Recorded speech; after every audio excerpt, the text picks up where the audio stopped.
without C418's music feels completely different, almost like a different game. But C418's story is not just the story of a composer, it's also the story of how his music evolved alongside Minecraft itself. So, to better understand C418 and his work, let's take a quick look at his journey.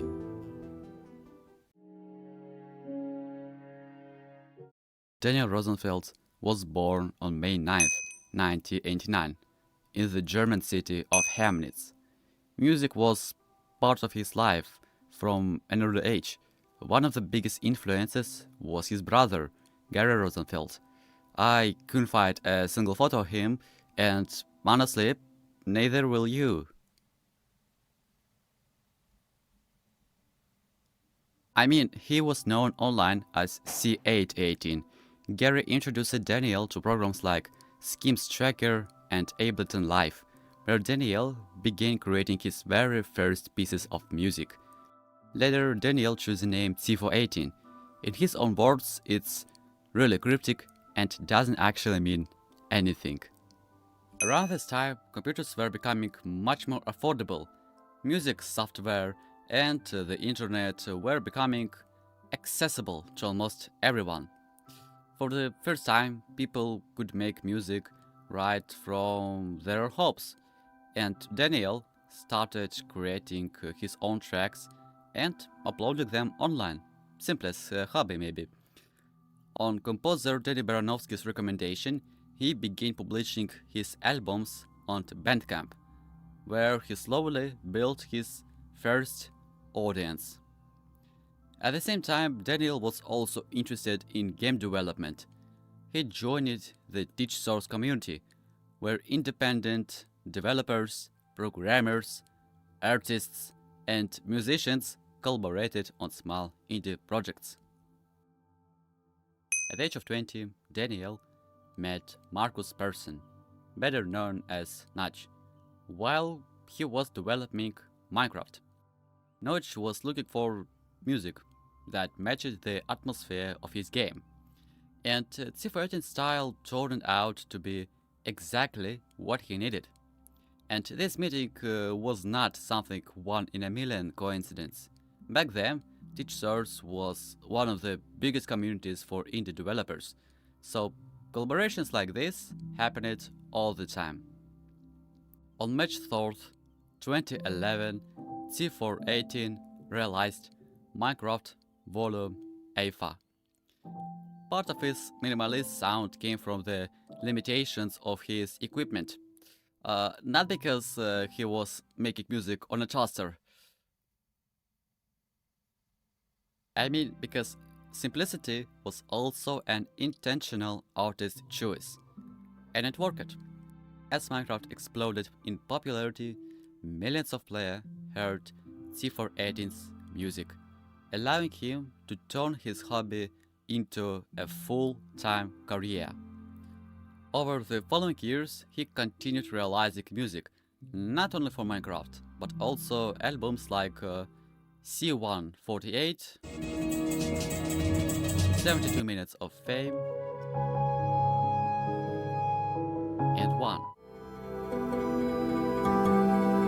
For Minecraft itself, he realized Minecraft Volume Beta, and in November 9th, 2013, along with 3 tracks for the update Aquatic. At the same time, C418 was also working on a third Minecraft album. It was supposed to be one of the longest video game soundtracks ever made, even longer than Alpha and Beta combined. Unfortunately, it was never realized.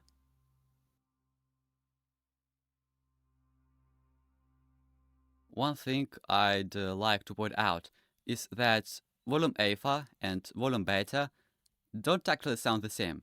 If you compare the most popular tracks, you'll notice that Alpha feels calm, warm, and peaceful, while Beta is darker, more dramatic, and musically more complex.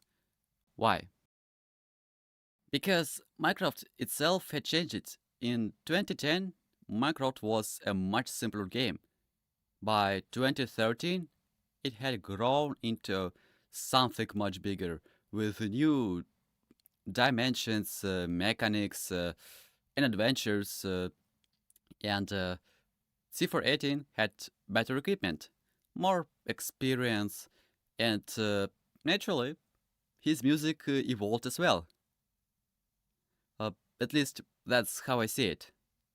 After Microsoft acquired Mojang in 2014, they wanted to ownership of the rights to C418's future Minecraft music. C418 wanted to keep those rights himself. The two sides couldn't reach an agreement, and the third Minecraft album was never realized.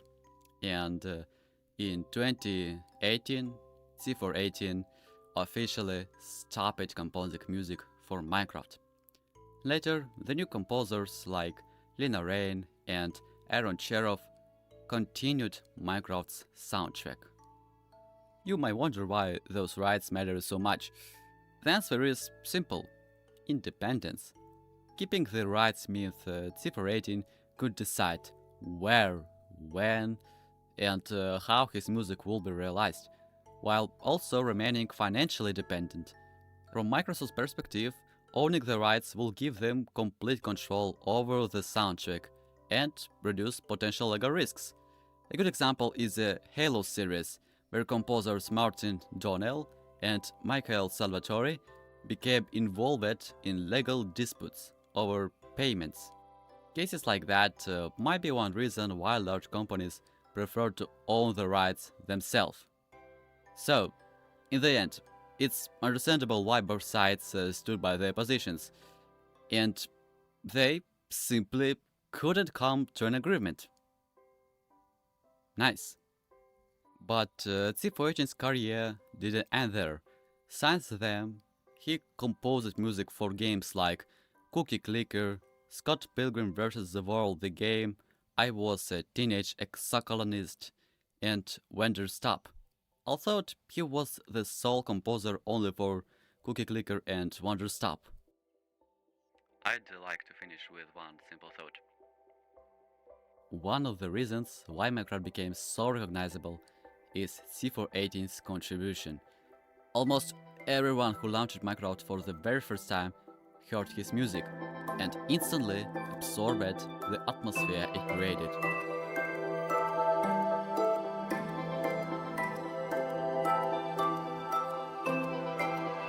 After learning more about his story, I don't think his music is still popular just because of nostalgia and maybe something else.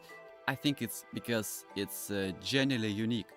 It's difficult to explain exactly why, but somehow it always makes you want to return to Minecraft. And I think that's the answer to the questions in this video's title. C418's music captured the feeling of every era of early Minecraft, and his style has remained unmistakably his own. And finally, guys, here is my list of the most underrated C418 style tracks that I personally enjoy the most. Enjoy!